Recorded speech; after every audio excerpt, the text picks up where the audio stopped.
Josh Green here for Seconds Out. Delighted to be joined by Hamza Mehmood here at the GB Boxing Gym in Sheffield. Big few months coming up for yourself and all the other athletes here in Sheffield. How are you feeling? Yeah, feel excited. As you said, big few months, so just getting ready now, just put tunnel vision and just excited to see what happens next. I was here around 12 months ago before those European Championships, a squad that you just missed out on, but you're right in line to be qualifying for these Olympics. It's been a big year for you, isn't it? Yeah, 100%. This is it. The next few months are going to be really important, so just want to get a good start and build momentum and just keep that momentum for going. How big are these Olympic qualifiers coming up in Italy and then Thailand for your career? I mean, this could propel you to the Olympics, and we all know what that sort of tournament and that sort of stage can do for people's careers. Yeah, 100%. I mean, obviously the Olympics is the biggest event, one of the biggest events in the world, and obviously going to these qualifiers and qualifying, it'll be a dream come true, and hopefully get into the Olympics and perform and win a medal there, win a gold, and that will just propel you into a superstar. You know what I mean? There've been like all these boxers on the wall here, and they've all medalled and they've all became mega stars. So, you know, hopefully, God willing, follow in that footsteps. Have you thought about what that would feel like to win a medal at the Olympics? Because it's something that people envision and something that people think about. What do you think about that feeling? Oh, 100%. I mean, everyone probably say the same thing. I mean, we're here for the Olympics. I mean, we've been training. We're on the Olympic cycle, so that's the only thing that's in our head, that's in our mind, and that's the end goal. So yeah, if that's not your goal over here, then you're in the wrong sport. You're in the wrong place. So yeah.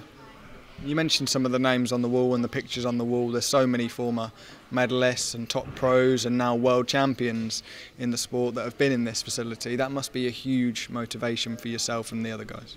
Yeah, 100%. I mean, even me personally, I've been sparring at the previous Olympic gold medalist Galal Yafai with my weight, and I've just learnt so much. Honestly, the sparring, even just the talks and that what he says about being in them situations and experiencing that. I mean, it's a big help, and obviously it's where you want to be, and there's no better person to learn from than someone that's been there and done it. You know.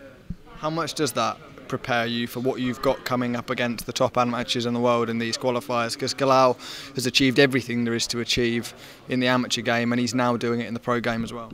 Yeah, 100%. I want to follow in them footsteps. You know, I mean, and he's a great guy to look up to as well. And obviously he's been there, he's done it, and just learning from him is changed me and took me to another level. So, yeah. What sort of advice can someone like that give you when he's been in that position, he's qualified for the Olympics and won medals?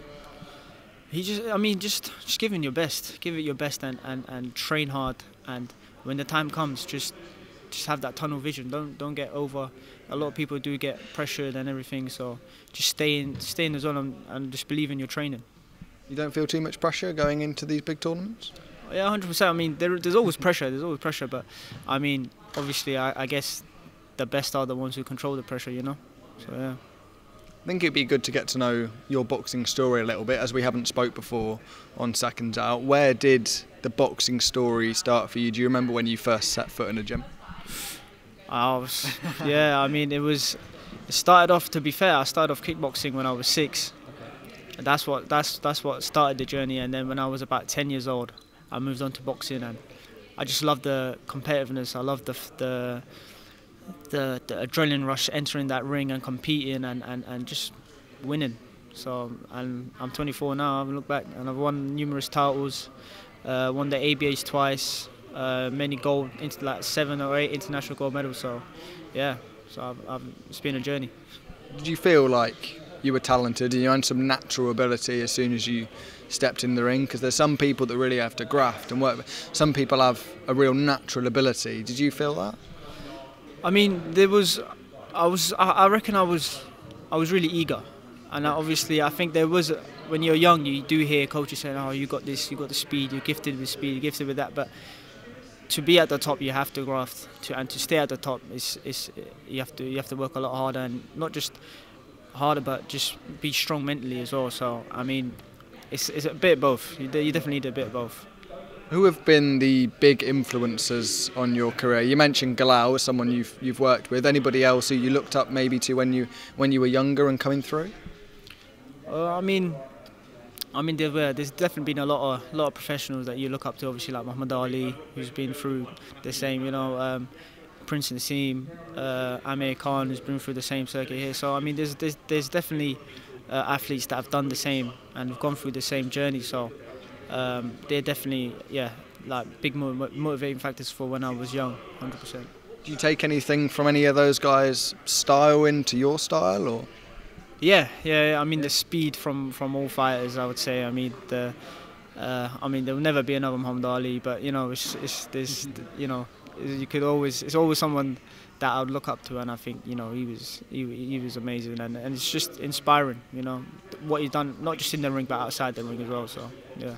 We've talked a little bit about Galal and his journey here, but now in the pro ranks, probably his biggest fight could come against someone like Sonny Edwards, Brit versus Brit, and giving a real showcase to these lower weights, something that we maybe haven't seen over the years. How big would that be for the divisions?